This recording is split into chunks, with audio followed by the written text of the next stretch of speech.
Hey guys, this is Miriam at High Life Auto. I am out doing a virtual test drive on a 2009 Nissan Murano. If you've never been on my virtual test drives before, the way it works is I drive the vehicle on video and I tell you what I see, hear, think, smell, and feel to give you the best indication of being in the driver's seat without actually being in the driver's seat. I'm not a mechanic and this is not meant to be a 182-point inspection.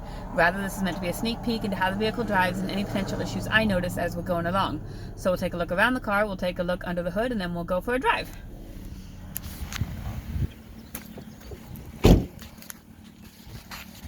Alright, here is the outside of the car. Pretty decent looking. No major dents, dings, rust, or anything like that. These tires on here are in pretty good condition. Probably 75% would be my guess. Back here, probably also right around 75%. There's the inside, it's the black leather, detailed. A little bit of foot dirt there. And here's the front. Walk around here to the back.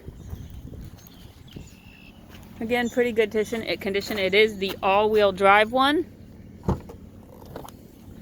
So back you've got all that room for storage back here. And this side, again, it looks like it's in pretty good condition. I don't even know if this is just looks like a dullness there. So I don't know what that is. And then maybe a little bit of bending right here. You see, doesn't affect the door at all. This seat right here, passenger side seat, it goes, the back part of the seat works. This does not have any power, so I don't know if that's a fuse or what that is. So you got to be shorter to be in the passenger seat, or you just got to get that adjusted. Here's the front. Again, it looks pretty decent, really nice looking. No major body issues. All right. Hood up. It's been detailed under the hood.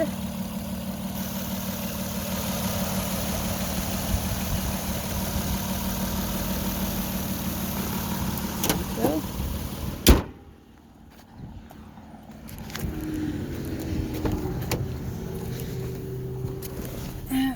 Squeeze myself in here. And I do have 2 keys for this one. These are the proximity keys. So they're expensive to replace, but then I do have 2 of them, so it's always good to have that second one. We have heated seats down here, and they both work on both the passenger and driver's side. We have the radio. How do I turn let's see. That changes the station. How do I turn the volume up? Maybe it's here. There you go. Radio works. Let's mess with the AC. Driver. Recirculate. Where is the fan? Mode. There we go.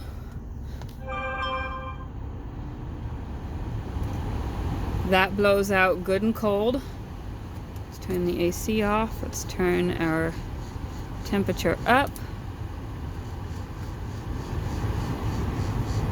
And we have hot air blowing out. I'm going to turn that off because it is good and hot. All right, up here we have 197,000 miles on there. We do have a VDC off light, traction control light, all-wheel drive light, service engine light, and an ABS light. Start with the check engine light, and that is, I've got my little code reader here. Actually, while that's processing, so your VDC, your traction control, your all-wheel drive, and your ABS are 9 times out of 10, that is a wheel bearing, and you'll hear as we're driving, there's definitely a wheel bearing noise.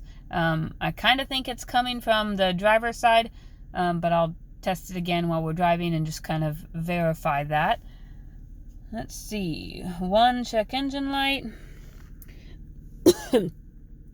And it says intake air temperature sensor 1 circuit high. And the second one is just a pending of the same thing. So there's that. You can do some research into that if that's something that concerns you. Otherwise, we have passenger side window goes down, rear passenger side window goes down, rear driver's side window goes down, and the driver's side window goes down. We also have the sunroof that opens up, and then back there you've got just like the little miniature one. It doesn't open or anything. It's just a looking thingy. Okay, let's take it out for a drive.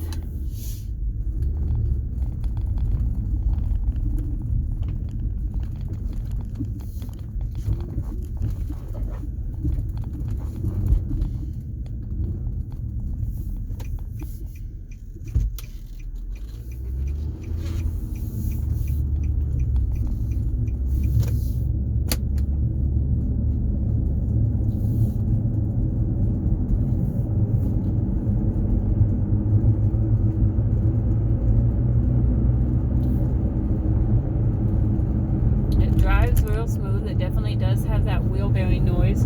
It's louder than the car should be, but it's certainly not as loud as I have heard. I've heard a whole lot worse, but it drives smooth. Otherwise, went up this hill just fine, no problems, hesitations, or anything. I'm gonna check my cruise while I'm up here. And despite the traction control light and all that being on, sometimes that causes cruise to not work. But in this case, cruise is working. I'm cruising right about 60.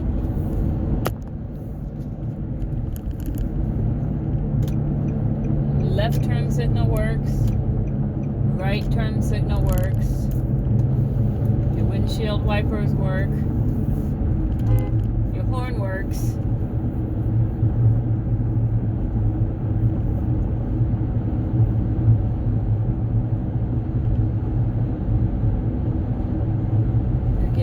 Straightaway and then swerve from side to side like a crazy person.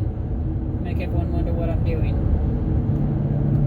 Okay, when I drive towards the driver's side, I think it sounds worse. When I go off of the driver's side, there's definitely less noise.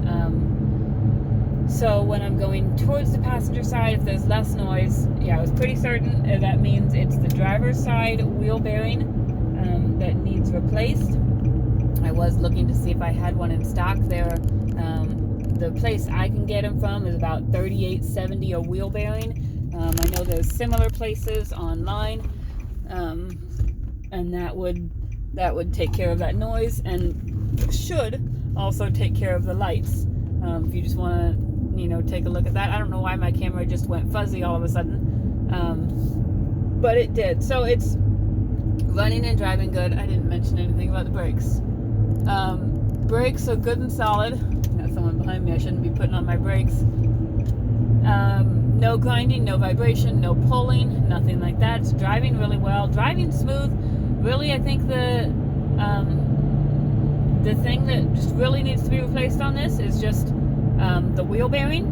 And then if there's any other concerns on those lights, other than that, everything seems to work. The AC works, heat works, windows work.